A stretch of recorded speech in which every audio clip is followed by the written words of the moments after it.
So here's a demonstration on how to use a lacrosse ball. Now they call this on Amazon a body massage ball. So it's a little rubber ball. It actually reminds me of lacrosse balls, and I think they just decided it was a really good idea. And you can use them for massage. So if you find these on Amazon, they're like $8. They're considered a massage ball. And what we're going to be doing is in the psoas muscle. The psoas muscle is it's actually several muscles put together. They just kind of lay on top of each other, but it is about the size of your forearm. And what it does is it starts in the upper low back, and it activates a pulling mechanism that helps your body stabilize your posture. So it counterbalances your front and back. But what happens is a lot of people who get low back pain and hip pain, it's actually an activation of the psoas muscle. And the psoas muscle has a lot of other, they often call it like the window of the soul, so that we can get these imbalances in our psoas muscle that are not just mechanical, but they're more neuroemotional. There's a lot of relationship around the gut energy. So what happens is we get this contraction. Often the psoas muscle will turn off the other side. So there's this catty-wonky out of balance that happens left to right, and often destabilizes your QL, which is a stability of low back support as well. So I want to show you an easy way to work with releasing the psoas muscle.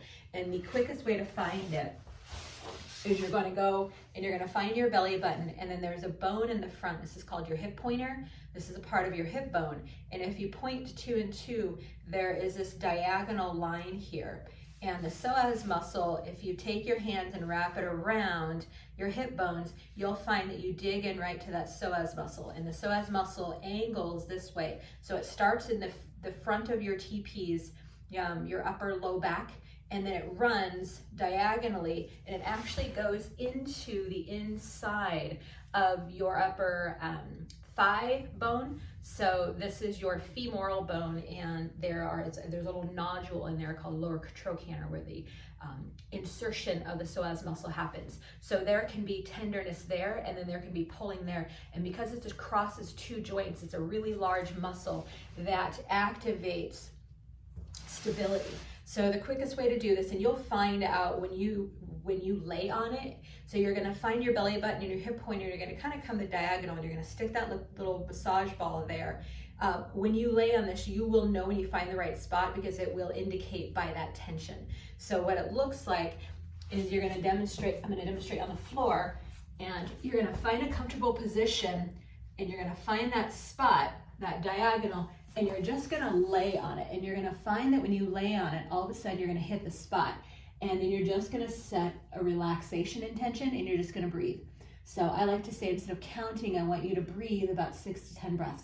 And you'll notice when you get on it, it's like, oh, that kind of is tight. So the intention is to be with it until it relaxes. Don't just keep laying on it and laying on it and laying on it. So what it looks like, you need to relax into it. And you might find that you have to move around slightly to get the deep connection with it. But when you get it, you'll know, and then you just keep resetting with that and breathing into it. And it may take about 6 to 10 breaths.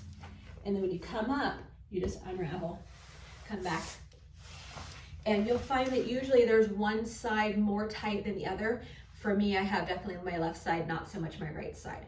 So when you're working on it, you want to find the one that's tight, and after you release that, see if it balances out your hips and low back. You should feel it release around your low back. You might feel like pressure. Sometimes it pushes around the intestines as well. So you'll find that when you're working with it, there may be a sense of like, I start here, and then I move here, and then I move here.